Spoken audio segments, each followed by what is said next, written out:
Chapter हमारे class 12th का unit number 4th biotechnology का पहला चैप्टर है। देखिए जो बायोटेक्नोलॉजी यूनिट है आपके सिलेबस में, इसमें दो चैप्टर आते हैं, एक चैप्टर नंबर 11, दूसरा है चैप्टर नंबर 12। चैप्टर नंबर 11 है हमारा बायोटेक्नोलॉजी प्रिंसिपल एंड प्रोसेस और चैप्टर नंबर 12 है बायोटेक्नोलॉजी एंड इट्स एप्लीकेशन। तो पहले वाले चैप्टर में तो हमें पढ़ना है बेसिकली उन पार्ट्स को, मतलब उन प्रिंसिपल्स को या उन प्रोसेसेस को जो बायोटेक्नोलॉजी के अंदर होंगी, और दूसरे चैप्टर में हम बात करेंगे कि बायोटेक्नोलॉजी को किस तरीके से इस्तेमाल किया जा सकता है, मतलब क्या क्या उसकी एप्लीकेशंस हैं। तो बिना टाइम वेस्ट किए मैं चैप्टर को शुरू कर दे रहा हूं और इसके अंदर हमें क्या क्या डिटेल पढ़ने हैं उनकी भी बात करते हैं। तो सबसे पहले मैं आपके सामने चैप्टर नंबर लिख दे रहा हूं। सिलेबस में क्लास 12th के चैप्टर नंबर 11, चैप्टर का नाम है biotechnology principles and processes. Biotechnology principles and processes, ये रहा आपका चैप्टर का नाम बेटा। अब मेरी बात ध्यान से समझिएगा। देखिए सबसे पहले हम लोग बात कर लेते हैं इसकी डेफिनेशन की। इसकी डेफिनेशन क्या दी गई है? तो एक यूरोपियन फेडरेशन है बायोटेक्नोलॉजी की, उन्होंने इसकी एक बायोटेक्नोलॉजी की डेफिनेशन दी है। तो उन्होंने बोला है कि बायोटेक्नोलॉजी इंटीग्रेशन है नेचुरल साइंस की और ऑर्गेनिज्म की, जिसमें हम किसी ऑर्गेनिज्म के सेल को या उसके किसी पार्ट को या हम उसके मॉलिक्यूलर एनालॉग को यूज कर सकते हैं प्रोडक्ट एंड सर्विसेज के लिए। ठीक है, तो मैं यहां पे सबसे पहले डेफिनेशन लिख दे रहा हूं, इसकी डेफिनेशन को लिख दे रहा हूं कि इसकी डेफिनेशन क्या होने वाली है बेटा। तो ध्यान से समझिएगा मेरी बात। तो यहां पे एक फेडरेशन है जिसका नाम है यूरोपियन फेडरेशन ऑफ बायोटेक्नोलॉजी। उनके हिसाब से इसकी डेफिनेशन उन्होंने जो दी है वो ये है कि बायोटेक्नोलॉजी क्या है? इंटीग्रेशन है। It is integration of natural science and organism, जिसमें हम क्या करने वाले हैं, जिसमें हम यूज करेंगे ऑर्गेनिज्म के किसी पार्ट को या किसी सेल को या किसी मॉलिक्यूलर एनालॉग को किस चीज के लिए? प्रोडक्ट एंड सर्विसेज के लिए। प्रोडक्ट एंड सर्विसेज के लिए। प्रोडक्ट एंड सर्विसेज के लिए। ठीक है, तो ये तो रही इसकी डेफिनेशन बेटा, ये इसकी डेफिनेशन है। अब जान लेते हैं इसका मतलब क्या है।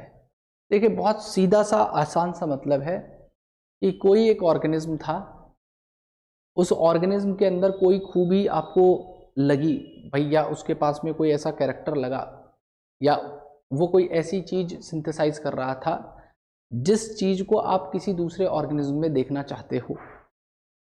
तो मैंने क्या कहा कि कोई एक ऑर्गेनिज्म है, ठीक है, एक्स, तो उस ऑर्गेनिज्म के अंदर कोई एक ऐसा फिनोटाइप था या उसके अंदर कोई एक ऐसा कैरेक्टर था जिस कैरेक्टर को आप इस ऑर्गेनिज्म वाई के अंदर देखना चाहते हो। तो आप क्या करें, आप इस एक्स ऑर्गेनिज्म के डीएनए को निकाल लें और इस डीएनए में से उस सेगमेंट को या उस जीन को आइडेंटिफाई कर लें जो उस कैरेक्टर के लिए कोड कर रही थी या रिस्पॉन्सिबल थी, और क्या करें, उस जीन को ले जाके इंट्रोड्यूस करवा दें इस वाई के अंदर। और वाई क्या करे, वाई के अंदर जब वो जेनेटिक सेगमेंट चला जाए तो Y के अंदर भी वो फिनोटाइप आ जाए जो कभी X के अंदर हुआ करता था और जिसको आप इस Y के अंदर देखना चाहते थे। तो इस चीज को बायोटेक्नोलॉजी कहते हैं। मतलब आपने एक ऑर्गेनिज्म के डीएनए के एक सेगमेंट को निकाला और दूसरे के अंदर इंट्रोड्यूस करवा दिया। मतलब इसका बहुत इजी सा उदाहरण और मैं बता रहा हूं। इसके देखिए बेटा, आज ये पहली क्लास है बायोटेक्नोलॉजी की और इसमें मैं आपको आज पहली क्लास में आपको बेसिकली ये क्लास ऐसी लग जाएगी कि आपके दिमाग में बायोटेक्नोलॉजी को बैठाया जाए कि बायोटेक्नोलॉजी होती क्या है। मतलब ये लेक्चर इतना इंपॉर्टेंट है कि आपने इस लेक्चर को सुन लिया तो मैं आपको 100% गारंटी देता हूं कि आपको बायोटेक्नोलॉजी बहुत आसान लगेगी। मतलब इतनी आसान लगेगी और ये मैं गारंटेड हूं। मतलब अगर आपको ये लेक्चर, मैं अभी शुरुआत हुई है लेक्चर की, अगर ये लेक्चर आपको बायोटेक्नोलॉजी को ना समझा पाए तो आप मुझे कमेंट बॉक्स में बताइएगा कि सर हमने आपकी बात मानी और हमने लेक्चर को देखा और हमें कुछ फायदा नहीं हुआ, तो मैं दोबारा लेक्चर रिकॉर्ड करूंगा अगर ऐसा होता है तो। लेकिन मैं पूरा कॉन्फिडेंट हूं इस बात को लेके कि मैं इसी लेक्चर में आपको पूरा जो बायोटेक्नोलॉजी का कॉन्सेप्ट है वो इसी लेक्चर में क्लियर कर दूंगा। मतलब ये लेक्चर आपने देख लिया तो आपके कंटिन्यूएशन में जितने भी लेक्चर हैं, आने वाली जितनी क्लासेस हैं, ये आपको बहुत आराम से समझ में आ जाएंगी, ये मेरा वादा है। बाकी थोड़ा ध्यान से देखना लेक्चर्स को, ठीक है। कोई भी चीज़ अगर आप कंसंट्रेशन से करते हो उस चीज़ का एक अलग इम्पैक्ट पड़ता है। तो आप उस चीज़ को थोड़ा ध्यान से देखिएगा तो आराम से हो जाएगा। तो यहाँ पे मैं शुरू कर रहा हूँ अब कि ये कैसे होगा बेटा। तो इसके एग्जाम्पल्स की बात कर ले रहा हूँ मैं। देखिए यहाँ पे मैं फिर से एक उदाहरण के तौर पे या एक एग्जाम्पल के तौर पे आपको बायोटेक्नोलॉजी समझा दे रहा हूँ। तो यहाँ पे एक बेसिकली आपने देखा कि कोई फॉरेन वैरायटी क्या या फॉरेन प्लांट वैरायटी समझ लीजिए या कोई एनिमल। तो एग्जाम्पल के तौर पे मैं ले रहा हूँ कि भाई कोई आप किसी फॉरेन ब्रीड का, ठीक है, किसी फॉरेन ब्रीड का आपने एनिमल देखा या बुल देखा, ठीक है, फॉरेन ब्रीड का आपने कोई बुल देखा और आपने देखा कि भाई उस बुल के अंदर बहुत सुपीरियर कैरेक्टर्स हैं, उस बुल के अंदर बहुत सुपीरियर कैरेक्टर्स हैं और काफ़ी आपको वो लगा कि भाई ये तो कैरेक्टर बहुत बढ़िया है और ऐसा कैरेक्टर तो जो है इंडियन जो बुल्स होते हैं उन इंडियन बुल्स के अंदर ऐसा होना चाहिए। वो यूनिक कैरेक्टर, मतलब काफ़ी मस्कुलर थे वो, ठीक है, फॉरेन ब्रीड का बुल। अब आप चाहते हो कि इंडियन बुल के अंदर भी वो भी ऐसे ही सुपीरियर कैरेक्टर वाले हों। अब एक तरीका तो ये होता है कि आप क्या करें, फॉरेन वैरायटी या वैरायटी कह रहा हूं मैं, फॉरेन ब्रीड को लें और फॉरेन ब्रीड को और इंडियन ब्रीड को क्रॉस करवा दें। लेकिन कन्वेंशनल ब्रीडिंग अगर आप करवाते हैं तो उसमें नुकसान ये है कि आप तो ये सोच रहे होंगे क्रॉस करवाने के बाद जो वहां पे प्रोजेनी आएगी उसके अंदर डिजायरेबल कैरेक्टर आ जाएगा जो आप चाहते थे। डिजायरेबल कैरेक्टर मतलब वो जो सुपीरियर कैरेक्टर जो आप चाह रहे थे, ठीक है। सपोज करो वो काफी ज्यादा अच्छा मस्कुलर था और मस्कुलर होने की वजह से वो काफी अच्छा ड्रॉट लेबर कर सकता था, बहुत बढ़िया खेती बाड़ी का काम कर सकता था, बस ये समझ लीजिए, या उसकी सुपीरियर आपको अच्छे कुछ और कैरेक्टर्स दिखे। तो आपने चाहा कि इस कैरेक्टर को मैं इन इंडियन बुल्स के अंदर, ये फॉरेन वैरायटी का बुल था, आप चाहते थे कि ऐसा ही कैरेक्टर इंडियन बुल के अंदर भी दिखाई दे। आपने कोशिश की कि भाई मैं मीटिंग करवा के या क्रॉस ब्रीडिंग करवा के इनके बीच में वो कैरेक्टर इंडियन प्रोजेनी के अंदर या इंडियन जो बुल्स हैं उनके अंदर ले आऊं। लेकिन उसमें नुकसान ये होता है कि पहली बात तो जब भी आप क्रॉस करते हो तो आपको मल्टीपल क्रॉस लगेंगे किसी डिजायरेबल हाइब्रिड का मतलब है कि जो प्रोजेनी जिसके अंदर आप अच्छा कैरेक्टर चाह रहे थे दोनों साइड का, मतलब इंडियन बुल का भी और फॉरेन ब्रीड वाले बुल का भी, ठीक है। तो दोनों का कैरेक्टर आप उसके अंदर चाहते हैं तो प्रैक्टिकली वो पॉसिबल नहीं है, एक दो बार क्रॉस में नहीं होगा, कई बार क्रॉस करना पड़ेगा। प्लांट्स के केस में तो आपको कई हजार क्रॉस करने पड़ते हैं ऐसी कंडीशन में, और जब कई हजार क्रॉस करते तब जाके एक डिजायरेबल हाइब्रिड मिलता है जिसके अंदर आपको दोनों के कैरेक्टर मिल जाते हैं।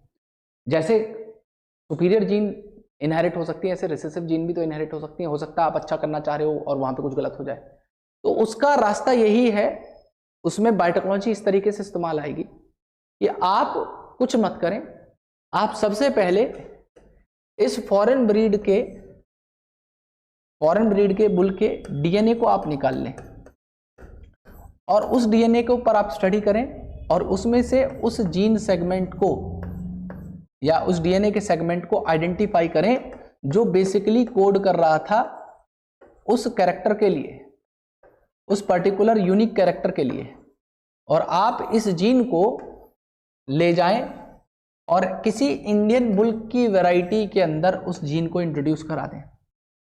अब आप जानते हो कि डीएनए अपने आप को हमेशा एक्सप्रेस करता है और डीएनए एक्सप्रेस करेगा तो यहां पे डीएनए एक्सप्रेस करके उस कैरेक्टर को भी लेके आएगा और वो जो कैरेक्टर आप इसके अंदर देख रहे थे वो कैरेक्टर ये भी शो करने लग जाएगा। मेरी बात समझ पा रहे हैं? तो आपने एक ऑर्गेनिज्म से उसके डीएनए को निकाल के दूसरे ऑर्गेनिज्म में डाला और उसके कैरेक्टर को आपने इसके अंदर भी एक्सप्रेस करवा दिया। दिस इज व्हाट अबाउट या व्हाट बायोटेक्नोलॉजी इज। उसके अलावा एक और उदाहरण आपको देता हूं मैं, इसका मैं और उदाहरण दे देता हूं। देखिए बेटा, एक एग्जाम्पल है जो इंडिया के अंदर एक पीएचडी स्कॉलर ने किया था एक एग्रीकल्चर यूनिवर्सिटी में। उसने क्या देखा कि जो फ्रूट एंड वेजिटेबल्स होते हैं, जो फ्रूट एंड वेजिटेबल्स होते हैं, ये फ्रूट एंड वेजिटेबल्स को जो भी फार्मर्स हमारे उगा रहे हैं वो उन्हें हार्वेस्ट करने के बाद जब उन्हें पैक करके और ट्रांसपोर्ट करते हैं मेन मंडियों के अंदर, तो वहां पे ये जो फ्रूट एंड वेजिटेबल्स हैं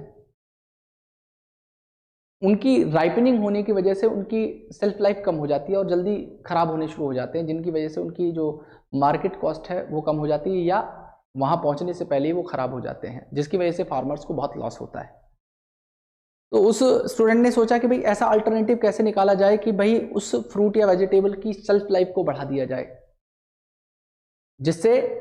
जिससे उसकी एक तो लॉन्ग टर्म वो जो वहां पे परसिस्ट कर सके या रिटेन कर सके और जल्दी खराब ना हो और फार्मर्स को लॉस ना हो। तो उसने क्या किया, उसने ये एनालाइज किया कि इन फ्रूट या वेजिटेबल को बनाने वाले जो प्लांट्स हैं जिनके अंदर वो लग रहे हैं, उनके अंदर जो डीएनए था उसमें उसने उस जीन को आइडेंटिफाई किया जो पर्टिकुलरली एक एंजाइम को बना रही थी, और वो एंजाइम बेसिकली फ्रूट की या वेजिटेबल की राइपनिंग करवा रहा था, उस फ्रूट को सॉफ्ट करवा रहा था। ठीक है, और इस फ्रूट की जल्दी राइपनिंग होने की वजह से उस फ्रूट की सेल्फ लाइफ कम हो रही थी। ठीक है, और वो जल्दी राइपन हो जा रहा था, जल्दी पक जा रहा था और उसकी जो मार्केट वैल्यू थी वो कम होती चली जा रही थी। तो उसने क्या किया, उसने उस जीन को पहले तो आइडेंटिफाई किया और उस जीन को ही वहां से हटा दिया जो उस एंजाइम को बनाती, जो राइपनिंग को करवाता, जिसकी वजह से फ्रूट की शेल्फ लाइफ कम हो रही थी। तो अब ना तो वो एंजाइम रहा जो उस राइपनिंग को करवा रहा था, बिकॉज वहां से उस जीन को क्या कर दिया गया, खत्म कर दिया गया, हटा दिया गया, उस डीएनए को रिमूव कर दिया गया, उस जीन के सेगमेंट को हटा दिया गया, जिससे उसकी राइपनिंग डिले हो गई या उसकी शेल्फ लाइफ बढ़ गई, जिससे उसकी मार्केट वैल्यू बढ़ी और वो लॉन्ग टर्म तक उसे आप स्टोर कर सकते हो, वो खराब नहीं हो रहा। तो इसमें आपने देखिए डीएनए कहीं से नहीं किया आपने, मतलब कोई भी बाहर से डीएनए निकाल के अंदर नहीं भेजा, बस आपने क्या किया, जो एग्जिस्टिंग प्लांट के अंदर डीएनए था उसमें थोड़ा सा आपने ऑल्टरेशन कर दिया, या आपने उसमें मैनिपुलेशन कर दिया, आपने उसके अंदर थोड़े से बदलाव ले आए, आपने उस जीन को हटा दिया, बाहर से जीन नहीं डाली, बस जीन को हटा दिया। तो आपने बस हल्का सा रीस्ट्रक्चर कर दिया ना डीएनए को। तो डीएनए के रीस्ट्रक्चरिंग करना ही बायोटेक्नोलॉजी कहलाता है। और रीस्ट्रक्चरिंग करके आप फिनोटाइप को बदल दे रहे हैं, आपने उसके अंदर एक देखिए एक नया यूनिक कैरेक्टर ले आया कि भाई वो राइपन नहीं हो रहा, पक नहीं रहा जल्दी, ठीक है, पकेगा नहीं तो सड़ेगा नहीं जल्दी, तो उससे मार्केट लाइफ बढ़ गई उसकी। इसी तरीके से एक और उदाहरण समझिए, ये उदाहरण आपके सिलेबस में भी है, ठीक है। ये समझाने का कारण क्या है अभी आपको मैं बता दूंगा कि ये सब क्यों बता रहा हूं बेटा मैं। अगर आपने ये सारे एग्जांपल्स एक बार ध्यान से समझ लिए, अब इस एग्जांपल से आपको मेन बायोटेक्नोलॉजी के बेसिक्स भी समझ में आने वाले हैं। देखिए, एक बीमारी होती है जिस बीमारी को हम कहते हैं डायबिटीज मेलाइटस, ठीक है, डायबिटीज मेलाइटस। इसके भी दो टाइप होते हैं, टाइप 1 और टाइप 2। टाइप 1 होता है जो इंसुलिन डिपेंडेंट होता है, जो इंसुलिन ना बनने के कारण हो जाए। तो सपोज करो टाइप 1 डायबिटीज हुई, टाइप 1 डायबिटीज हुई जिसे हम लोग इंसुलिन डिपेंडेंट डायबिटीज मेलाइटस कहते हैं, इंसुलिन डिपेंडेंट डायबिटीज मेलाइटस। तो अब होता क्या है, अब ये इंसुलिन डिपेंडेंट डायबिटीज मेलाइटस क्यों होती है? एक हमारे पैनक्रियाज के अंदर ग्रुप ऑफ सेल्स होती हैं जिन्हें बीटा सेल्स कहा जाता है। तो अगर ये किसी पर्सन के अंदर बीटा सेल्स डैमेज हो जाए, या वहां पे जो जीन थी जो एक एंजाइम को बनाती थी जिसका नाम इंसुलिन है, ठीक है, जिसका नाम इंसुलिन है, वो जीन वहां पे डैमेज हो जाए या उसके अंदर म्यूटेशन हो जाए, तो इंसुलिन का प्रोडक्शन भी नहीं होगा। और अगर बीटा सेल्स डैमेज होंगी तो भी इंसुलिन का प्रोडक्शन नहीं होगा। इंसुलिन का प्रोडक्शन ना होने के कारण जो ब्लड शुगर लेवल है, जो ब्लड शुगर लेवल है वो धीरे धीरे क्या होगा, राइज करना शुरू करेगा। और ब्लड शुगर राइज करने की वजह से कुछ ग्रुप ऑफ सिम्टम्स होते हैं जिन्हें हम कंबाइंडली डायबिटीज मेलाइटस कह देते हैं, ठीक है। तो डायबिटीज का मतलब तो समझ में आ गया, इंसुलिन ना होने के कारण होने वाली बीमारी को डायबिटीज कहते हैं। तो पहले क्या किया जाता था, जो कैटल्स होते हैं जैसे काफ्स हैं या जैसे पिग्स हैं, उनकी पैनक्रियाज से इंसुलिन को निकाला जाता था और उस इंसुलिन को इंजेक्ट कर दिया जाता था ह्यूमंस में। अब सबसे पहली चीज तो ये कि आप किसी एनिमल को किल कर रहे हैं, स्लॉटर हाउस में मार रहे हैं, और वहां से जो इंसुलिन आपको मिलेगी आप उसे इंजेक्ट कर रहे हैं। मतलब आप किसी एक लाइफ को बचाने के लिए दूसरी लाइफ को खत्म कर रहे हैं। और दूसरा, चलो आपने एक लाइफ खत्म भी करी, ऐसा तो नहीं है कि उसके अंदर इतना सफिशिएंट एंजाइम होगा जो किसी पर्सन को या किसी इंडिविजुअल को लाइफ लॉन्ग उसको सर्वाइव करने में मदद करे, तो थोड़ी अमाउंट में निकलेगा। दूसरी बात कि वहां से जो इंसुलिन निकाला जाता था तो वो बड़ा एक जो है कॉम्प्लेक्स प्रोसेस होता था। तो कॉम्प्लेक्स प्रोसेस, किसी एनिमल को किल किया तो कॉस्ट ज़्यादा होगी। तो जो पैसे वाले लोग हैं वो तो उस चीज़ को अफोर्ड कर सकते हैं, जिनके पास पैसे नहीं है वो उस इंसुलिन को यूज़ नहीं कर सकते। तो ये सारी चीज़ें भी देखी जाए। वो इंसुलिन जो दूसरे एनिमल से निकाल के डाला जा रहा था ह्यूमन के अंदर, एडमिनिस्टर किया जा रहा था, उसकी वजह से एलर्जिक रेस्पॉन्स होने लग रहे थे। अब एलर्जिक रेस्पॉन्स होने की वजह से ये सारी की सारी इसमें डिमेरिट्स थी। तो बायोटेक्नोलॉजी की इसमें क्या एप्लीकेशन हुई? बायोटेक्नोलॉजी में सोचा गया, ये एक कंपनी आई, उसका नाम था एली लिली, आप चैप्टर 12 में पढ़ेंगे। उसने 1983 में ये किया कि भाई हम ऐसा कर लेते हैं कि ह्यूमन की इंसुलिन कोडिंग जीन को आइसोलेट करते हैं और हम उसे बैक्टीरिया के अंदर इंट्रोड्यूस कर देते हैं, और बैक्टीरिया का लार्ज स्केल प्रोडक्शन करके मास स्केल पे इंसुलिन का प्रोडक्शन करेंगे। तो कोई चीज अगर मास स्केल पे प्रोड्यूस की जाएगी, उसकी ऑब्वियस सी बात है कॉस्ट कटिंग हो गई, मतलब वहां पे बहुत लो कॉस्ट की हो जाएगी वो। दूसरा, आपको वहां पे किसी एनिमल को मारने की जरूरत नहीं पड़ रही। तीसरा, वहां पे कोई एलर्जिक रेस्पॉन्स नहीं होगा। क्यों?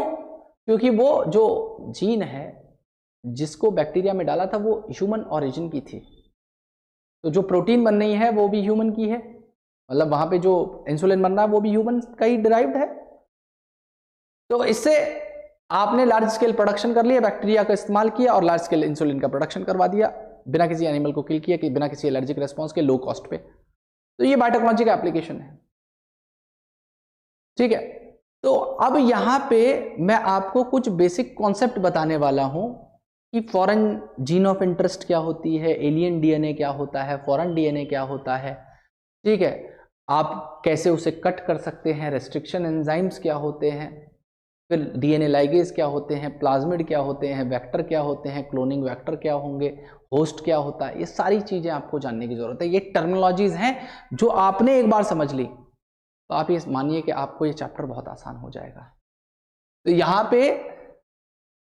पे मैं क्या कर रहा हूं, मैं आपको बताता हूं इसी एग्जाम्पल जो इंसुलिन वाला मैंने आपको बताया था, इसी इंसुलिन वाले एग्जाम्पल से मैं आपको इसके कुछ बेसिक कॉन्सेप्ट को समझा देता हूं बेटा। तो ध्यान से समझिएगा मेरी बात। आप देखिए यहां पे आप क्या कर रहे हैं, मैंने बताया कि ह्यूमन डीएनए आपने लिया। अब मेरी बात ये समझिएगा, ह्यूमन डीएनए का मतलब ये नहीं कि पूरी बॉडी से डीएनए निकालना है भाई, आपकी एक सेल के अंदर जितना डीएनए है उतना ही हर सेल में है। तो आप केवल एक सेल से डीएनए को निकाल लें, वही डीएनए आपके हर एक सेल में है, ठीक है। हर सेल के न्यूक्लियस में अपनी अलग डीएनए होता है, इंडिविजुअल डीएनए होता है। तो आपको पूरी बॉडी के डीएनए को निकालने नहीं, केवल एक सेल के डीएनए से एनफ है, मोर देन एनफ है। तो आप क्या कर रहे हैं कि ह्यूमन डीएनए आपने लिया। अब ये पूरा का पूरा ह्यूमन डीएनए था, ये पूरा का पूरा ह्यूमन डीएनए था, ठीक है। अब इस ह्यूमन डीएनए के अंदर ऐसा तो नहीं है कि पूरा का पूरा ही डीएनए आप इंसुलिन बना रहा होगा, और इसमें से कोई पर्टिकुलर ऐसा रीजन होगा जो इंसुलिन को बनाता होगा। सपोज करो ये वो रीजन था, ठीक है, ये वो रीजन था, मतलब ये वो इंसुलिन कोडिंग जीन थी, ये वो इंसुलिन कोडिंग जीन थी, ठीक है जी, ये वो इंसुलिन कोडिंग जीन थी। तो आप इस इंसुलिन कोडिंग जीन को भेजना चाहते हैं बैक्टीरिया के अंदर। तो अब मैं एक बैक्टीरिया बना दे रहा हूं यहां पे, ठीक है, एक बैक्टीरिया बना दे रहा हूं।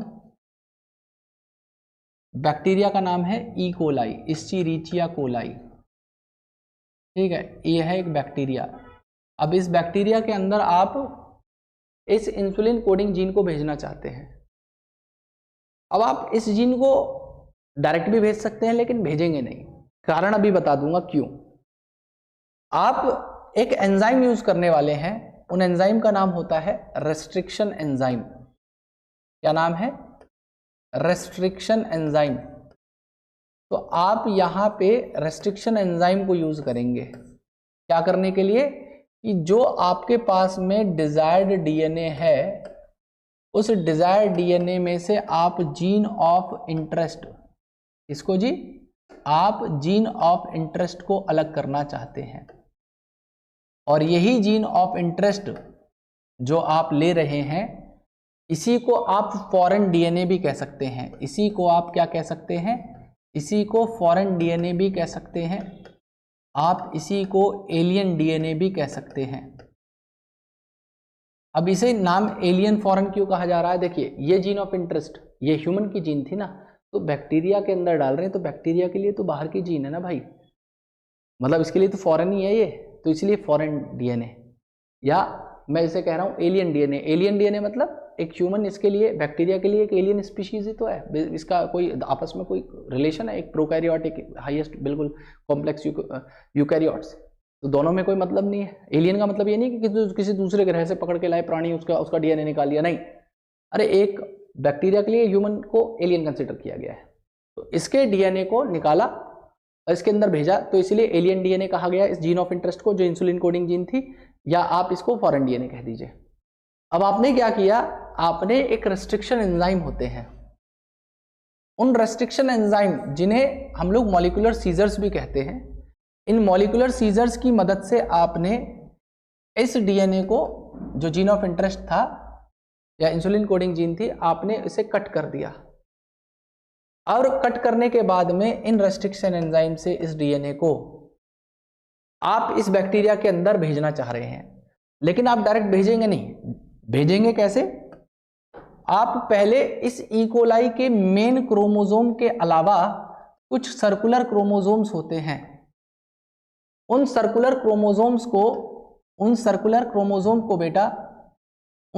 क्रोमोसोम को हम प्लाज्मिड कहते हैं। प्लाज्मिड की एक डेफिनेशन और होती है, प्लाज्मिड कहलाते हैं कि plasmid are extra chromosomal circular double stranded autonomously replicating DNA. मतलब वो डीएनए जो मेन क्रोमोसोम, ये यहां पे क्या है, ये मेन क्रोमोसोम है, तो मेन क्रोमोसोम के अलावा जो हमारे एक्स्ट्रा क्रोमोसोम होते हों, मेन क्रोमोसोम के अलावा जो एक्स्ट्रा क्रोमोसोम होते हैं उन्हें हम कहते हैं एक्स्ट्रा क्रोमोसोमल। अब सर्कुलर हैं तो सर्कुलर है, सर्कल है, सर्कुलर क्योंकि गोल है, डबल स्ट्रैंडेड मतलब 2 स्ट्रैंड से बने हुए, 1 2, autonomously replicating DNA, autonomously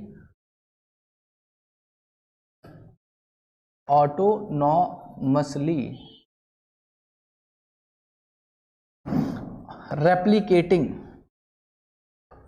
DNA. ये ऑटोनॉमसली रेप्लिकेटिंग डीएनए क्यों कहा गया? क्योंकि बेटा इनके पास में, प्लाज्मिड्स के पास में होता है अपना ओरिजिन या ओरिजिन ऑफ रेप्लिकेशन। तो जिनके पास भी अपना ओरिजिन ऑफ रेप्लिकेशन होता है वो अपना रेप्लिकेशन करके एक और अपनी जैसी कॉपी या क्लोन तैयार कर सकते हैं। मैं क्या कह रहा हूं, जिनके पास भी अपना ओरिजिन ऑफ रेप्लिकेशन है वो अपनी कॉपी तैयार कर सकता है, अपने जैसे एक और इसको बेटा प्लाज्मिड को तैयार कर पाएगा। तो उन्हें इस प्रोसेस को, जिसमें एक से दूसरा ये बन गया, इसे कह देते हैं क्लोन करना। अभी कैसे क्लोन करवाएंगे मैं बताऊंगा, क्लोनिंग कहते हैं, क्लोन ये बना है, इसके जैसा क्लोन बना है। अभी क्लोनिंग इसे नहीं कहेंगे, अभी बताऊंगा क्लोनिंग कैसे करवाई जाएगी, थोड़ी देर रुक जाइए बस। तो यहाँ पे क्या किया गया, हमने एक extra chromosomal circular double stranded autonomously replicating, autonomously मतलब जो अपनी कॉपी बना सकता हो या अपना रेप्लिका तैयार कर सकता हो, तो ये अपनी कॉपी तैयार कर सकता था। तो हमने इसको इसीलिए यूज किया क्योंकि ये सारी प्रॉपर्टी रख रहा है किस चीज की, क्लोनिंग वेक्टर की। अब वो क्या क्लोनिंग वेक्टर का मतलब है, तो आप इस बात को ऐसे समझिए कि आपने इस बैक्टीरिया से इस प्लाज्मिड को बाहर निकाल लिया जी, आपने इस बैक्टीरिया से इस प्लाज्मिड को बाहर निकाल लिया। अब आपने क्या किया, जिस रेस्ट्रिक्शन एंजाइम से इस डिजायर डीएनए को या इस जीन ऑफ इंटरेस्ट को कट किया था, सेम उसी रेस्ट्रिक्शन एंजाइम से आपने इस प्लाज्मिड को भी कट कर दिया। इस प्लाज्मिड को भी आपने उसी रेस्ट्रिक्शन एंजाइम से कट किया जिससे इसे कट किया था। बेटा अब ये जान लीजिए कि अब रेस्ट्रिक्शन एंजाइम क्या होते हैं, इनके बारे में डिटेल बताता हूं, फिर उसके बाद में आगे की कहानी शुरू करेंगे। तो ध्यान से समझिएगा, यहां पे रेस्ट्रिक्शन एंजाइम के बारे में जानिए। देखिए रेस्ट्रिक्शन एंजाइम्स एक न्यूक्लियेजेस फैमिली से बिलोंग करने वाले एंजाइम हैं। न्यूक्लियेजेस वो एंजाइम्स होते हैं जो न्यूक्लिक एसिड को डाइजेस्ट कर सकते हो या कट कर सकते हो। ये रेस्ट्रिक्शन एंजाइम्स को हम आइसोलेट करते हैं बैक्टीरिया से। क्या है, बैक्टीरिया से आइसोलेट करते हैं हम इन्हें, बैक्टीरिया बनाते हैं इनको, रेस्ट्रिक्शन एंजाइम को। क्यों बनाते हैं, तो जैसे हमारे अंदर WBCs हमें इम्यूनिटी देने के लिए होती हैं, उसी तरीके से बैक्टीरियाज को किसी बैक्टीरियोफेज या वायरस के अटैक से बचाने के लिए रेस्ट्रिक्शन एंजाइम होंगे।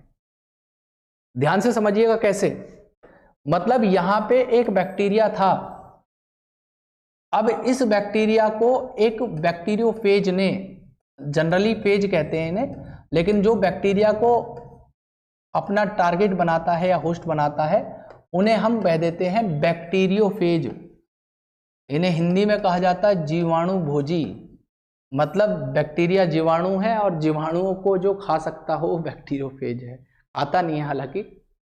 तो यहाँ पे बैक्टीरियोफेज क्या करता है, अपने डीएनए को इसके अंदर इंजेक्ट कर देता है और ये डीएनए क्या करेगा, जाके जो बैक्टीरियल डीएनए होता है उस डीएनए के साथ में ये डीएनए जो वायरस ने भेजा था वो इंटीग्रेट हो जाता है। तो अब जब भी बैक्टीरियल डीएनए रेप्लिकेट करेगा तो उसके साथ में जुड़ा हुआ जो वायरल डीएनए वो भी रेप्लिकेट होगा। जब वो ट्रांसक्रिप्शन करेगा तो वो भी ट्रांसक्रिप्शन होगा। जब उसका ट्रांसलेशन होगा तो साथ में जुड़ा हुआ ये जो वायरल डीएनए है उसका भी ट्रांसलेशन होगा। और ट्रांसलेशन करके और रेप्लिकेशन करके ये अपने डीएनए की कॉपी तैयार कर लेंगे और बहुत सारे इस तरीके से प्रोटीन कोड तैयार हो जाएंगे। इस तरीके से बहुत सारे प्रोटीन कोड तैयार हो जाएंगे और उसके अंदर बहुत सारे अलग अलग रेप्लिकेटेड जेनेटिक मटेरियल जो वायरस के थे वो पैक हो जाते हैं और बहुत सारे नए वायरसेस की फॉर्मेशन हो जाएगी और ये वायरस इस बैक्टीरिया को छोड़ के बाहर चले जाएंगे, इस बैक्टीरिया की डेथ हो जाएगी। अब क्या बैक्टीरिया अपने आप को बचाने के लिए इन बैक्टीरियोफेजेस के अटैक से कुछ बना नहीं सकता? तो बनाता है। वो क्या बनाएगा? वो बनाता है रेस्ट्रिक्शन एंजाइम्स। कैसे?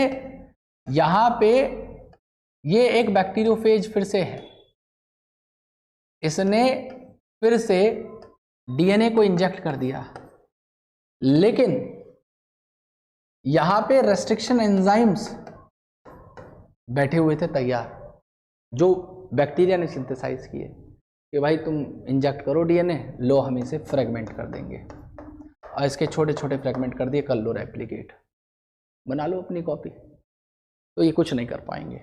तो यहां पे रेस्ट्रिक्शन एंजाइम को किस तरीके से यूज किया इस बैक्टीरिया ने? इस बैक्टीरिया ने इस रेस्ट्रिक्शन एंजाइम को यूज किया अपनी इम्यूनिटी के तौर पे, अपने आप को बचाने के लिए इस वायरल इंफेक्शन से। अब बात एक ये समझना कि रेस्ट्रिक्शन एंजाइम यूं ही नहीं किसी डीएनए को कहीं से भी कट कर देते हैं। मैं क्या कह रहा हूं, रेस्ट्रिक्शन एंजाइम किसी भी डीएनए को कहीं से भी ऐसे नहीं कट कर सकते, वो भी एक स्पेसिफिक जगह ढूंढते हैं और उन जगहों को हम कहते हैं रेस्ट्रिक्शन साइट या रिकॉग्निशन साइट। और उन रेस्ट्रिक्शन या रिकॉग्निशन साइट का पैलिंड्रोम होना बहुत जरूरी है। अब वो पैलिंड्रोम क्या होते हैं? देखिए, पैलिंड्रोम वो सीक्वेंसेस हैं डीएनए के जिनको to and fro, back and forth आप पढ़िए तो सेम आए। एनसीईआरटी में एक मलयालम दे रखा है टर्म की, मलयालम को आप आगे से लिखिए तो भी और पीछे से पढ़िए तो भी वो मलयालम ही पढ़ा जाएगा। वो एक समझाने वाली बात है। तो मैंने क्या बोला कि रेस्ट्रिक्शन एंजाइम क्या करते हैं? पहचान करते हैं, रिकॉग्नाइज करते हैं किस जगहों का? ये रेस्ट्रिक्शन साइट्स को पहचानते हैं या ये रिकॉग्निशन साइट्स को पहचानते हैं और उन रेस्ट्रिक्शन या रिकॉग्निशन साइट्स को पहचान के कट करते हैं। मतलब ये रेस्ट्रिक्शन और रिकॉग्निशन साइट को क्या होना चाहिए? इन्हें पैलिंड्रोम होना चाहिए। पैलिंड्रोम का मतलब क्या है कि वो सीक्वेंस आगे और पीछे से सेम पढ़े जाएं। जैसे कि आपके सामने मैंने एक सीक्वेंस लिखा है, ये 5 प्राइम, ये 3 प्राइम, ये 5 प्राइम, ये 3 प्राइम। आप इधर से पढ़ लीजिए, इधर से पढ़ लीजिए, सेम है। आपको और भी बता देता हूं, आप एक सीक्वेंस ये लीजिए जो आपकी एनसीईआरटी ने बहुत ज़्यादा फ्रीक्वेंटली यूज़ किया है इस एग्जाम्पल को। ठीक है, ये 5 प्राइम, ये 3 प्राइम, ये 5 प्राइम, ये 3 प्राइम। ठीक है, तो ये क्या करते हैं? ये रिकॉग्नाइज करते हैं ऐसी सीक्वेंसेस को जिन्हें हम पैलिंड्रोम कहते हैं और ये पैलिंड्रोम को ढूंढ के उन्हें कट करते हैं। अब जरूरी नहीं है कि वो उन्हें एक ही जैसा कट करेंगे। वो कुछ रेस्ट्रिक्शन एंजाइम ऐसे होते हैं जो बिल्कुल सेंटर से थोड़ा सा अवे, सेंटर से थोड़ा सा अवे कट करेंगे। ठीक है, सेंटर से थोड़ा सा अवे कट करेंगे और जिन दो न्यूक्लियोटाइड के बीच में यहां पे कट किया है, उन्हीं दो न्यूक्लियोटाइड में दूसरे स्ट्रैंड पे भी कट करते हैं, सेंटर से थोड़ा सा दूर, और जो सेम न्यूक्लियोटाइड एक स्ट्रैंड में कट किए गए उन दो न्यूक्लियोटाइड के बीच में कट किया, उन्हीं दो न्यूक्लियोटाइड के बीच में वो कट करेगा दूसरे वाले स्ट्रैंड में भी। ऐसा नहीं है कि अलग अलग कट करेगा। और कुछ रेस्ट्रिक्शन एंजाइम ऐसे होंगे जो ऐसे कट कर देंगे बिल्कुल सिंपली बीचों से।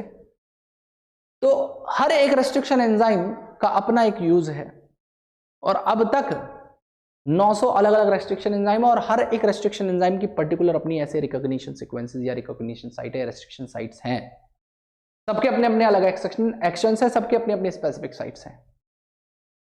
अब यहां पे क्या होगा, अब यहां पे क्या होगा, आगे की बात समझिएगा मेरी। तो हमने रेस्ट्रिक्शन एंजाइम को जाना कि रेस्ट्रिक्शन एंजाइम क्यों बनते थे, कहां बनते थे, कैसे कट करते हैं, ये सब बता दिया। अब ये कर लेते हैं कि भाई यहां पे बैक्टीरिया के अंदर खुद का डीएनए भी तो होता है भाई, बैक्टीरिया का खुद का डीएनए भी तो है भाई, रेस्ट्रिक्शन एंजाइम उन्हें क्यों नहीं कट करते, ये रेस्ट्रिक्शन एंजाइम उन्हें क्यों नहीं कट करते, खुद के डीएनए को, इनके भी तो प्लाज्मिड यहां पे घूम रहे हैं, लो इन्हें क्यों नहीं कट कर रही है रेस्ट्रिक्शन एंजाइम। तो बेटा ऐसा होगा कि सपोज करो कोई ये प्लाज्मिड है, ये खुद का प्लाज्मिड, बैक्टीरिया का खुद का डीएनए, अब जहां जहां उसकी रेस्ट्रिक्शन साइट है वहां पे वो क्या करते हैं, मिथाइल मॉडिफिकेशन कर लेते हैं। मैंने क्या बोला कि जहां जहां रेस्ट्रिक्शन साइट थी, ये रेस्ट्रिक्शन साइट थी, तो जहां पे भी रेस्ट्रिक्शन साइट थी, जहां पे भी पैलिंड्रोम था, वहां पे इन्होंने क्या किया, वहां पे मिथाइल ग्रुप को चिपका दिया या मिथाइलेशन कर दिया। तो रेस्ट्रिक्शन एंजाइम जब आएगा कट करने के लिए, तो वो जब स्कैन करता है इसको देखेगा, तो यहां पे जहां रेस्ट्रिक्शन साइट पे तो ऑलरेडी मिथाइल ग्रुप लगा हुआ है, तो रेस्ट्रिक्शन एंजाइम इसे कट नहीं करेगा। तो अपने डीएनए को बैक्टीरिया इस तरीके से बचाता है मिथाइल मॉडिफिकेशन करके, लेकिन बाहर के डीएनए के ऊपर मिथाइल ग्रुप नहीं लगा हुआ, इसलिए उसको रेस्ट्रिक्शन एंजाइम कट कर देते हैं। ठीक है, ये तो रही बात रेस्ट्रिक्शन एंजाइम की। अब वापस आ जाते हैं अपने उसी बात पे जिसको हम लोग वहां पे पढ़ रहे थे। तो मैंने बताया कि भाई आप क्या कर रहे हैं, आपने एक ह्यूमन डीएनए से इंसुलिन कोडिंग जीन, जिसे डिजायर्ड जो है जीन ऑफ इंटरेस्ट कह रहा हूं या फॉरेन डीएनए कह रहा हूं, आप इसे भेजना चाहते हैं किसी बैक्टीरिया के अंदर, उसका मास स्केल प्रोडक्शन करवाना चाहते हैं इस बैक्टीरिया से। तो आपने क्या किया, आपने रेस्ट्रिक्शन एंजाइम की मदद से आपने इन दोनों को कट करवा दिया। तो जब कट करवा दिया तो सेम रेस्ट्रिक्शन एंजाइम यूज किया गया, और सेम रेस्ट्रिक्शन क्यों यूज किया गया इसका मैंने रीजन आपको बता दिया। ठीक है जी, आपको इसका रीजन मैंने बता दिया। अब यहां से जब कट कर दिया गया, ये जीन ऑफ इंटरेस्ट, ये इतना फ्रेगमेंट यहां से निकाला, और इसे निकाल के आपने यहां पे एक एंजाइम होता है और जिसका नाम है डीएनए लाइगेज। तो लाइगेज चिपकाने का काम करेगा, डीएनए लाइगेज से आपने इसे चिपका दिया। तो ये प्लाज्मिड था और आपने इसके साथ में ये ह्यूमन जीन इंसुलिन वाली जोड़ दी, और दोनों को मिला के जो बन गया उसे हम कह देते हैं रिकॉम्बिनेंट डीएनए। इसे मिला के हम कह देते हैं रिकॉम्बिनेंट डीएनए या आरडीएनए। और इस आरडीएनए को जब बना दिया गया, तो अब आप चाहते हैं कि इस आरडीएनए को वापस मैं इस बैक्टीरिया में भेज दूं जिसमें से उसे निकाला था।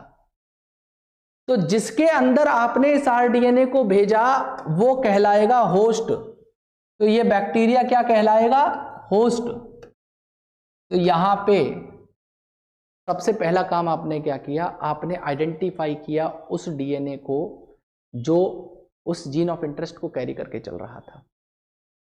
फिर आपने क्या किया, आपने उस जीन ऑफ इंटरेस्ट को कट करके लाइगेट करवा दिया, इसके साथ में किसी प्लाज्मिड के साथ में। और जब इन दोनों को साथ में जोड़ दिया तो क्या कहलाया, वो आरडीएनए कहलाया। और फिर वापस उस आरडीएनए को भेज दिया आपने किसके अंदर, उसी बैक्टीरिया में जहां से उस प्लाज्मिड को निकाला था, और वो बैक्टीरिया क्या कहलाएगा? होस्ट कहलाएगा। तो अब इस फॉरेन डीएनए को आपने किसके साथ जोड़ा था? प्लाज्मिड के साथ जोड़ा था ना। तो प्लाज्मिड क्या कर रहा है? प्लाज्मिड इस फॉरेन डीएनए को या इस जीन ऑफ इंटरेस्ट को या इंसुलिन जीन को अंदर लेके जा रहा है। तो हम इसे क्या नाम दे सकते हैं? हम इसे वेक्टर भी कह सकते हैं, या हम इसे व्हीकल कह सकते हैं। वेक्टर या व्हीकल क्यों कह रहे हैं? कि ये जो जीन है ये इसके साथ ही तो जुड़ के अंदर जा रही है। जैसे आप एग्जाम्पल समझिए, प्लाज्मोडियम को कौन लेके चलता है? मॉस्किटो। तो मॉस्किटो क्या कहलाता है? वेक्टर। तो वो फैलाता है ना, प्लाज्मोडियम को अपने अंदर लेके चलता है और अलग अलग और ह्यूमंस के अंदर वो उसे ट्रांसमिट करता है, फैलाता रहता है। तो इसी तरीके से प्लाज्मोडियम जैसे मॉस्किटो के ऊपर था, उसी तरीके से फॉरेन डीएनए इसके ऊपर चिपका हुआ है। मतलब आप वेक्टर, मतलब इस प्लाज्मिड को आप समझ लीजिए कि वो क्या है? मॉस्किटो है, और ये जो इंसुलिन जीन है ये प्लाज्मोडियम है। तो ये इसे अंदर लेके जा रहा है, तो इसीलिए हम इसे वेक्टर कह देते हैं। मतलब जैसे आपको आपके घर से किसी जगह पे जाना है, तो आपका जो व्हीकल है, व्हीकल मतलब आपकी कार, स्कूटी, बाइक, जो भी कुछ आपके पास है, तो उसकी मदद से आप जा रहे हैं। तो आपको एक जगह से दूसरी जगह ले जाने का काम कौन कर रहा है? वो व्हीकल कर रहा है। ऐसे ही इस फॉरेन डीएनए को अंदर ले जाने का काम कौन कर रहा है? ये प्लाज्मिड कर रहा है। तो क्या अगर मैं इसे व्हीकल या वेक्टर कह दूं तो गलत टर्म नहीं होगा? तो आपने जब इस आरडीएनए को बना के इस होस्ट के अंदर भेज दिया, तो इस प्रोसेस को ट्रांसफॉर्मेशन कहते हैं। क्या कह देते हैं? ट्रांसफॉर्मेशन। ये हालांकि आगे आएगा, लेकिन मैं बता दे रहा हूं, कभी रीडिंग करो चैप्टर में ये टर्म आए तो आपने इसको बना के जब इसके अंदर भेजते हैं तो उस प्रोसेस को ट्रांसफॉर्मेशन कहा जाता है। और ट्रांसफॉर्मेशन करने के बाद में जो बैक्टीरिया होस्ट था जिसके अंदर ये फॉरेन डीएनए भेज दिया गया, वो ट्रांसफॉर्मेंट बन जाता है। ट्रांसफॉर्मेंट बन जाता है। ठीक है। तो अब इसमें तो देखो ज्यादा खिचड़ी पक चुकी है, मैं एक फ्रेश डायग्राम बना रहा हूं जिसमें इस डीएनए को भेजता हूं। तो अब यहां पे ये एक बैक्टीरिया था जिससे इस प्लाज्मिड को निकाला गया था ये, और इसको आरडीएनए बनाने के बाद में इसको यहां पे अंदर भेज दिया गया है। तो लो जी, आरडीएनए यहां पे आ चुका है, ये आरडीएनए यहां पे आ गया है। ठीक है। और इस आरडीएनए के साथ में आपने इस आरडीएनए के अंदर आपने फॉरेन जीन और वेक्टर को या प्लाज्मिड को मिला के इसे बना दिया है। अब आपको याद होगा कि ये जो आरडीएनए बना था ये प्लाज्मिड के साथ में मिलके बना है। कौन कौन भाई? प्लाज्मिड और जीन ऑफ इंटरेस्ट, इन दोनों ने मिलके किसे बना दिया? इन्होंने दोनों ने मिलके आरडीएनए को बना दिया, रिकॉम्बिनेंट डीएनए को बना दिया। रिकम्बाइन करके बनाना दोनों को, दोनों चीज मिक्स हो गई। इसके पास में अपना ओरिजिन है, तो आप याद करिए जिसके पास भी अपना ओरिजिन है वो क्या कर सकता है? रेप्लिकेशन कर सकता है, और रेप्लिकेशन करके अपने जैसा एक रेप्लिका या अपनी कॉपी तैयार कर सकता है, अपने जैसा क्लोन तैयार कर सकता है। तो यहाँ पे आपने क्या किया? इस प्लाज्मिड की मदद से इस जीन ऑफ इंटरेस्ट की एक और कॉपी तैयार करवा दी। तो इस प्रोसेस को हम क्या कह देंगे?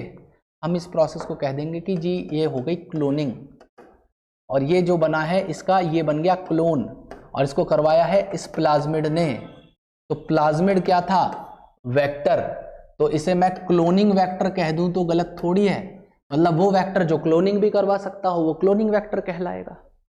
वो वेक्टर जो क्लोनिंग को करवा सकता हो उसे हम क्लोनिंग वेक्टर भी कहते हैं। ठीक है जी। तो अब यहाँ पे क्लोनिंग करने के बाद में आपको एक चीज का और बेटा पता होगा कि हर एक बैक्टीरिया हर 20 मिनट में अपनी जो है बाइनरी फिशन करके, मतलब एक बैक्टीरिया से बाइनरी फिशन होके हर 20 मिनट में 2 नए बैक्टीरिया बन जाते हैं। तो सपोज यहाँ पे इसने अपनी कॉपी तैयार कर ली और 20 मिनट्स बाद यहाँ पे क्या होता है? यहाँ पे क्लीवेज फूरो बनी और ये बाइनरी फिशन करके ये 2 नए अलग अलग बैक्टीरियाज बन गए। ये इधर वाला एक बैक्टीरिया बन गया, इधर वाला एक बैक्टीरिया बन गया। और ये बैक्टीरिया बनने के बाद में क्या होता है बेटा, यहाँ पे इसके पास में अपना एक जो है आरडीएनए था, इसके पास में अपना एक अलग आरडीएनए था, ये दोनों आरडीएनए थे, ये आरडीएनए इनके पास में थे। ये क्या करेंगे, ये भी इनके पास भी ओरिजिन तो है ही है, ये भी फिर से क्या करेंगे, अपनी कॉपी तैयार करेंगे। इसने रेप्लिकेशन किया, एक और क्लोन तैयार कर लिया, इसने रेप्लिकेशन किया, अपना एक और क्लोन तैयार कर लिया, ठीक है। और यहाँ पे इस तरीके से फिर से आपके पास में दो और नए आरडीएनए आ गए।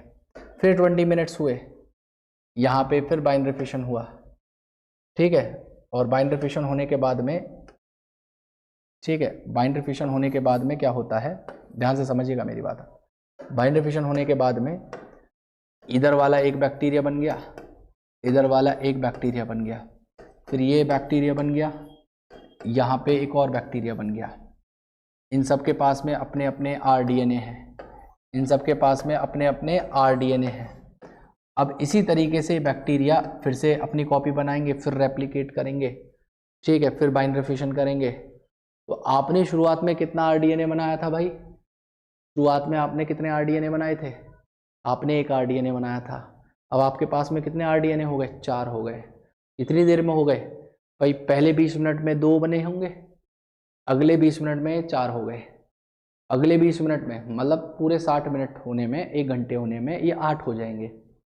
अब आप ये सोच लीजिए कि अगर ये 1 घंटे में 3 बार डिवाइड करते हैं तो दिन में होते हैं 24 घंटे, तो 24 घंटे में ये 72 बार डिवाइड कर जाएंगे।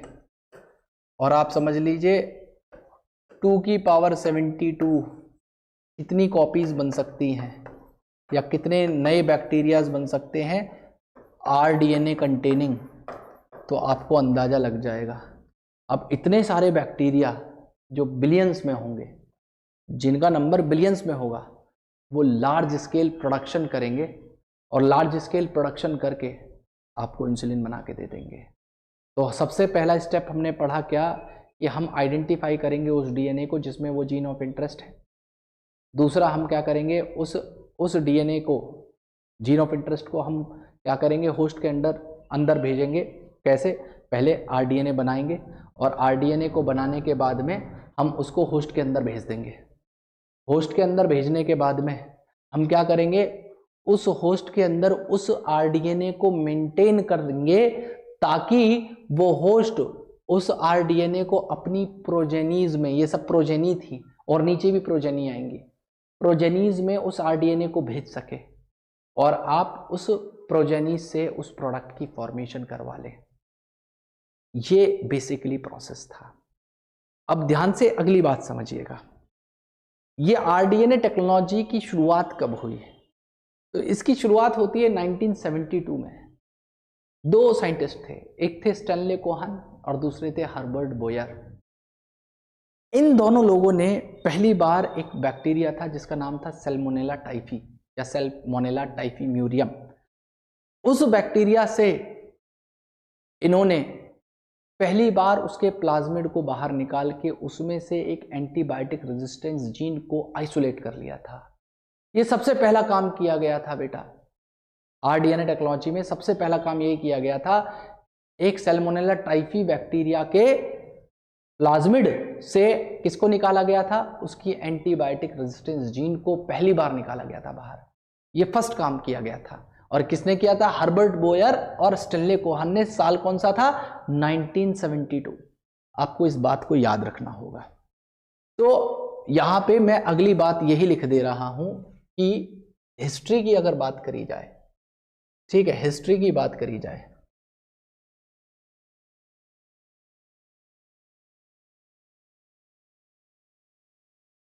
देखिए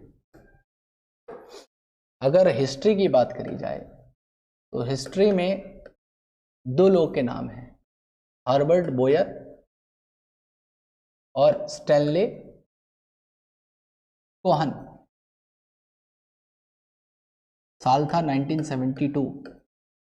इन दोनों ने क्या किया, इन दोनों ने सैल्मोनेला टाइफी बैक्टीरिया से प्लाज्मिड को बाहर निकाला और उस प्लाज्मिड में लगी एंटीबायोटिक रेजिस्टेंस जीन को यहां से कट करके आइसोलेट कर लिया। ठीक है, आइसोलेट कर लिया। ठीक है, अब बात कर लेते हैं कि प्रिंसिपल्स क्या हैं, बायोटेक्नोलॉजी के प्रिंसिपल्स क्या हैं। ठीक है, अब तक तो ये बात हो गई। ठीक है, तो मैंने आपको बताया, अभी प्रिंसिपल्स को बताने से पहले मैं एक छोटी सी बात और बता देता हूँ। वो जो मेन स्टेप हैं, 3 मेजर स्टेप हैं बायोटेक्नोलॉजी के, जो अभी तक मैंने आपको समझाए, उन्हें भी मैं लिख दे रहा हूँ। 3 मेजर स्टेप। ठीक है, सबसे पहला हमें क्या करना है, हमें सबसे पहला काम करना है आइडेंटिफाई करना। आइडेंटिफाई करना उस डिजायर्ड डीएनए को, identify the desired DNA with gene of interest. ठीक है जी। दूसरा हमने क्या करा, जीन ऑफ इंटरेस्ट को वहां से आरडीएनए बना लिया। तो हमने क्या किया, हमने लाइगेट कर दिया। हालांकि एक एक्स्ट्रा स्टेप है, इसी के नीचे आप इसे कंसिडर कर लीजिएगा। ठीक है, अब मैं इसको अलग नहीं बना रहा हूं, इसी के अंदर आप इसे कंसिडर कर लीजिएगा। आपने लाइगेट कर लिया जीन ऑफ इंटरेस्ट को, जीन ऑफ इंटरेस्ट को प्लाज्मिड के साथ में, और उससे बना दिया आपने रिकॉम्बिनेंट डीएनए। और आपने रिकॉम्बिनेंट डीएनए बनाने के बाद दूसरे नंबर पे क्या किया, उसे ट्रांसफर कर दिया। Transfer rDNA into suitable host. आपने सुटेबल होस्ट मतलब बैक्टीरिया के अंदर भेजा था, उसके अंदर उसे ट्रांसफर कर दिया। फिर आपने तीसरे नंबर पे क्या किया, मेंटेन किया। ठीक है, मेंटेन किया उस आरडीएनए को, किसमें, होस्ट के अंदर, so that it can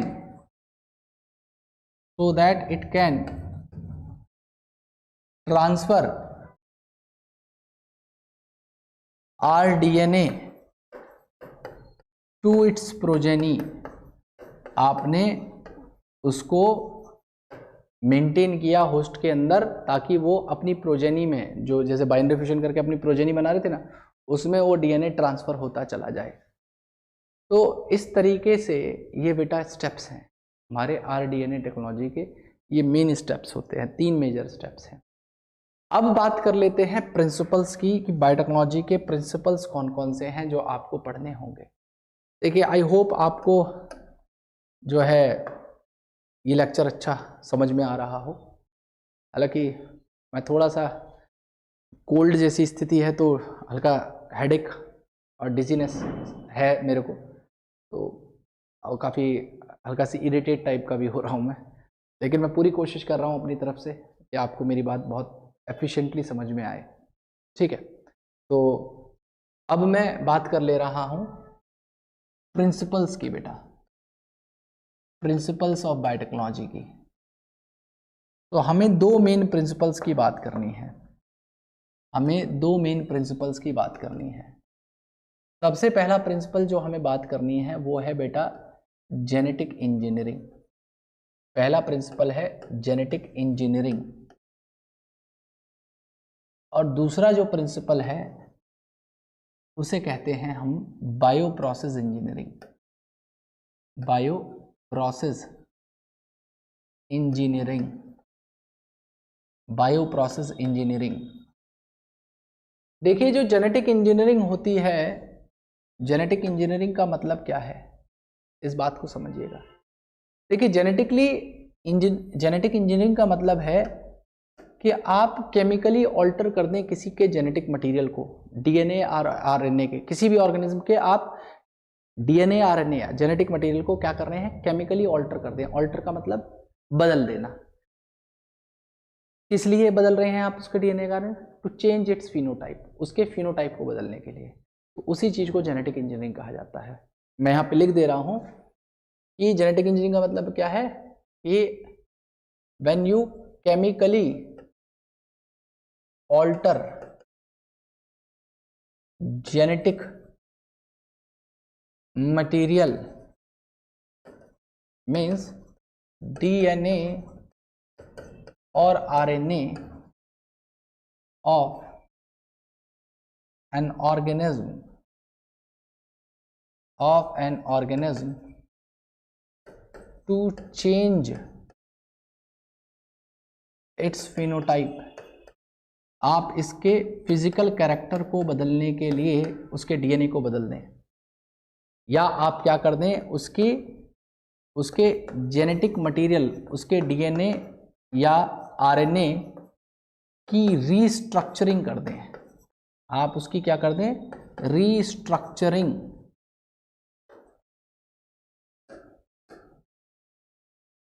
restructuring कर दें, या आप उसके जेनेटिक मटेरियल को ऑल्टर कर दें, बदल दें, आप उसे मैनिपुलेट कर दें। ये सारे वर्ड एक ही हैं, ठीक है। तो उस चीज को जेनेटिक इंजीनियरिंग कहते हैं। अब जरूरी नहीं है कि आप उसमें उस जीन को कहीं से बाहर से इंट्रोड्यूस करें, हो भी सकता है वहां पे कोई एग्जिस्टिंग जीन है, उसको भी हटा के उसके अंदर को किया जा सकता है, ठीक है। मतलब इससे आप बहुत सारी वाइड एप्लीकेशन है। मतलब आप किसी ह्यूमन के अंदर जेनेटिक डिसऑर्डर को भी ट्रीट कर सकते हैं किसी फंक्शनल जीन को भेज के। अगर कोई जेनेटिक डिसऑर्डर है, उसमें कोई जीन है जो म्यूटेटेड है, उस म्यूटेटेड जीन को भी आप रिप्लेस करवा सकते हो फंक्शनल जीन से। बेटा आप कोई फिनोटिपिक कैरेक्टर है, जैसे आई कलर है, वो भी बदल सकते हैं किसी बच्चे का, ठीक है। तो ये सारी चीजें की जा सकती हैं जेनेटिक इंजीनियरिंग की मदद से बेटा। अब अगली बात है बायो प्रोसेस इंजीनियरिंग की। बायो प्रोसेस इंजीनियरिंग में क्या किया जाता है, बात समझिएगा मेरी। बायो प्रोसेस इंजीनियरिंग में हम करते हैं मेंटेनेंस ऑफ contamination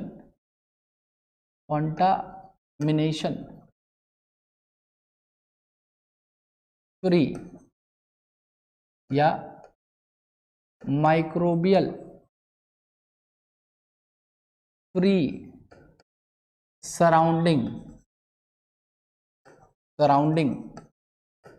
या आप कहिए स्टेराइल एम्बियंस,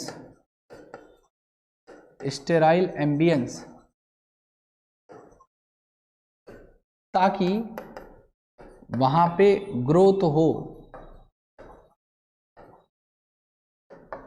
डिजायर्ड माइक्रोब की। अब इस बात का मतलब आप ऐसे समझिएगा, अभी मैंने आपको थोड़ी देर पहले इंसुलिन वाला एग्जांपल बताया, तो वहां पे आपने किसका लार्ज स्केल प्रोडक्शन किया था? इकोलाई बैक्टीरिया का। आप सपोज करो आप जहाँ पे इस सारे प्रोसेस को कर रहे हो, जिस भी लैब में या जिस भी इंडस्ट्री में, और वहाँ पे आप कुछ चीज़ों का ध्यान ना रखें, जैसे आप जो लैब के प्रोटोकॉल्स हैं, जैसे वहाँ पे कोई भी उस लैब में आए घुस जाए, कैसे भी क्लोथ्स, कैसे भी शूज़, मतलब वहाँ पे किसी भी कंटामिनेशन को फैलाने वाली जो चीज़ें हैं उनकी कोई रोकथाम नहीं है।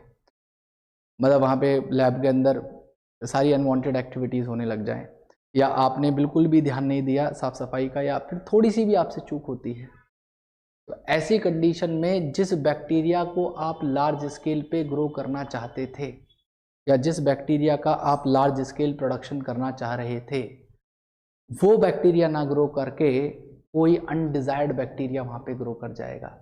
वहाँ पे कोई फंगस ग्रो कर जाएगी, इकोलाई की जगह सैल्मोनेला ग्रो कर जाएगी, हवा में इतनी सारी फंगल मोल्ड है वो ग्रो कर सकती हैं।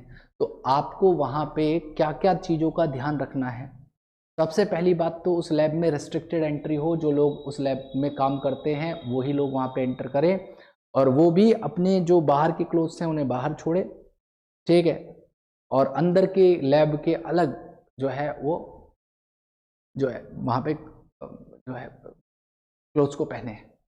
या वो जब भी किसी सरफेस पे काम करे तो उसको हमेशा अल्कोहल से वाइप करें। हमेशा हैंड को लगातार जब भी किसी काम को करने जाएं, किसी एक्सपेरिमेंट या किसी अपरेटस को छू रहे हैं तो उस समय फिर ग्लव्स पहन के अल्कोहल से उसे अपने हाथों को क्लीन करें, स्टेराइल बनाएं।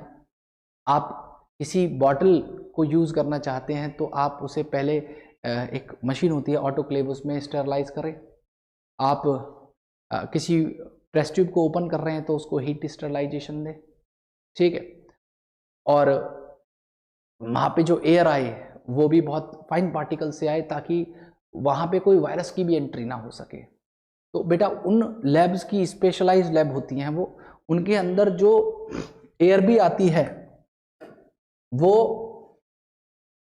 बहुत छोटे माइक्रोन 0.1 माइक्रोन के फिल्टर से छन के आती है, ठीक है। उन्हें हेपा फिल्टर कहते हैं, हाई एफिशिएंसी पार्टिकुलेट एयर। मतलब वायरस का साइज होता है 0.2 माइक्रोमीटर, बैक्टीरिया का साइज होता है 3 से 5 माइक्रोमीटर। तो ये भी इन फिल्टर से पास नहीं कर सकते, तो एयर भी वहाँ पे बिल्कुल फिल्टर्ड होनी चाहिए। और बाकी चीज़ों का आपको खुद ध्यान रखना है। कई डोर एंट्री होती है ऐसी लैब्स की, क्यों? अगर आपने इन चीज़ों का ध्यान नहीं रखा, आपने स्टेराइल कंडीशन का ध्यान नहीं रखा, आपने कंटामिनेशन फ्री एनवायरनमेंट का ध्यान नहीं रखा, तो आपने ये जो मेहनत की थी ना आरडीएनए टेक्नोलॉजी के लिए, आरडीएनए को बनाने के लिए, उसको ट्रांसफ़र करने के लिए, उसको मेंटेन करने के लिए, और वहाँ पे जो इतनी हार्डवर्क की आपने जो भी स्टडी की थी वो सब बेकार हो जाएगी, सब बर्बाद हो जाएगी अगर आपने ये काम नहीं किया। तो आपको बायो प्रोसेस इंजीनियरिंग के अंदर कंटामिनेशन फ्री एनवायरनमेंट का बिल्कुल खास ध्यान रखना होगा, ठीक है। और अगर ये नहीं होगा तो आप ये भी पूरा फेल मानिए बेटा, ठीक है। ये रहे इसके दो प्रिंसिपल्स, ठीक है। पहला जेनेटिक इंजीनियरिंग, दूसरा बायो प्रोसेस इंजीनियरिंग। पहले में आपने एक ऑर्गेनिज्म के अंदर डीएनए को केमिकली ऑल्टर कर दिया जिससे उसका फिनोटाइप बदला, या आपने उसके डीएनए को रिस्ट्रक्चर करा। दूसरे में जब आप उस ऑर्गेनिज्म को ग्रो कर रहे होंगे या उस बैक्टीरिया को कल्चर करवा रहे होंगे तो आपको वहाँ पे कंटामिनेशन फ्री एनवायरनमेंट या सराउंडिंग रखनी होगी ताकि केवल डिजायर्ड माइक्रोब की ही वहाँ पे ग्रोथ हो पाए बेटा। ये तो रही बात इनके प्रिंसिपल्स की, और ये इंट्रोडक्शन था इस चैप्टर का। अगर आपको पसंद आया हो मुझे कमेंट करके ज़रूर बताना, और अगर अच्छी लगी हो और आपके दोस्तों को इस चैप्टर में वो स्ट्रगल कर रहे हों तो ऐसी कंडीशन में उनके साथ शेयर कर सकते हो आप, और चैनल को सब्सक्राइब कर सकते हो आप मेरे। बाकी अगली वीडियो में कुछ अच्छे पार्ट के साथ में फिर मिलते हैं।